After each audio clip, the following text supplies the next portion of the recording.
Welcome to Unit 2. This unit takes a closer look at the English language and how we use words to express ourselves when speaking in different situations and writing in different genres. Listen to people talking about their experiences of language and literature.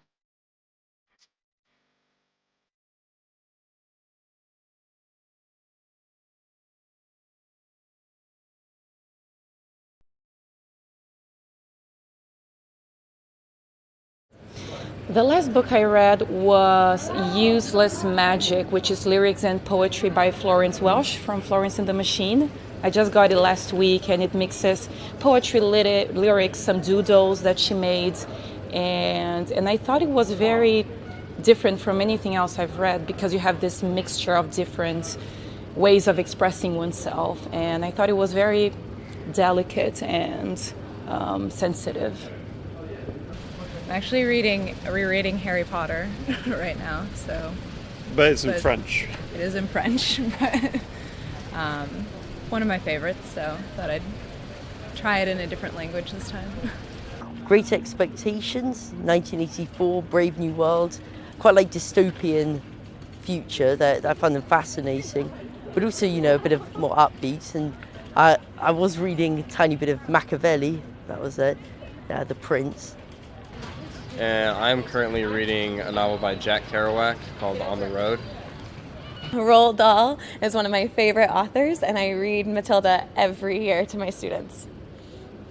Actually, the last book was a different one. The last one was called The Invention of Nature by Andrea Wolf. That was a biography of Alexander von Humboldt, the science explorer. I loved that book because it was written in a wonderful way. It was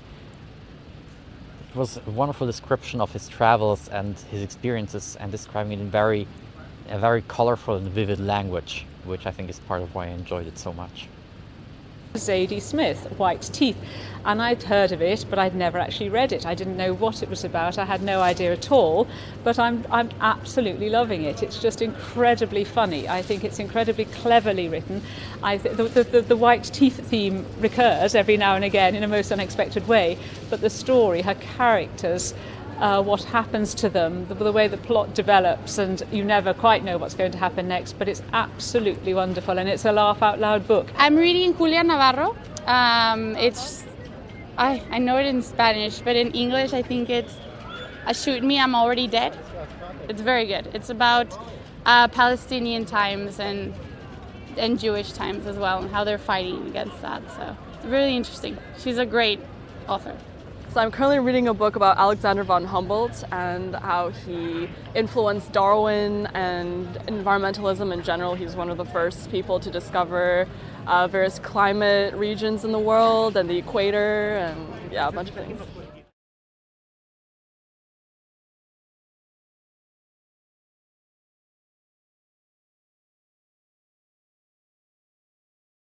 I think it's really important just because we interact with people every day, so we don't want people to misinterpret what we're saying. So it's definitely a key skill to have.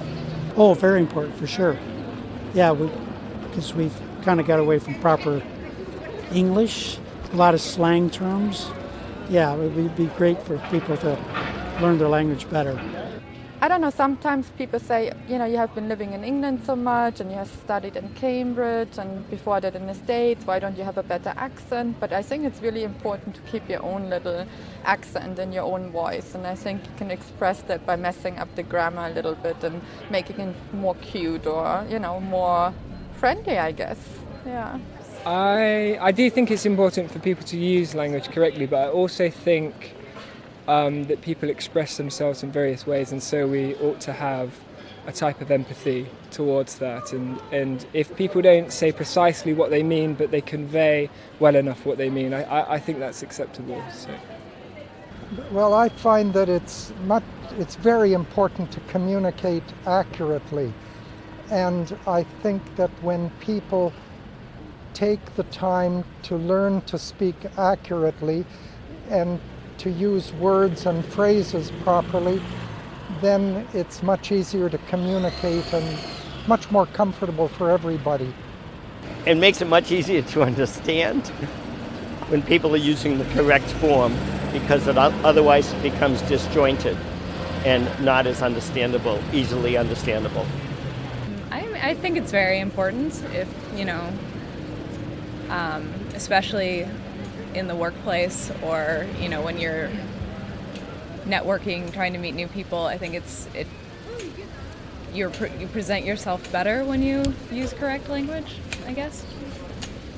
So I think the ability to use authentic language is what's most important. Being able to produce and also receive authentic input and output is what's really important. So correctly can mean so many different things, and I wouldn't want to generalize it as such. So I think having the opportunity to use it authentically is what's important. It's important to try and use proper English and be standard as far as possible, so that you're understood by as wide a range of people as you possibly can. But also for especially native speakers of English, to be patient with people and to not be very pedantic and think, oh, well, they didn't use that verb in the right way, I'm not. Because if you understand what they mean, just go with it.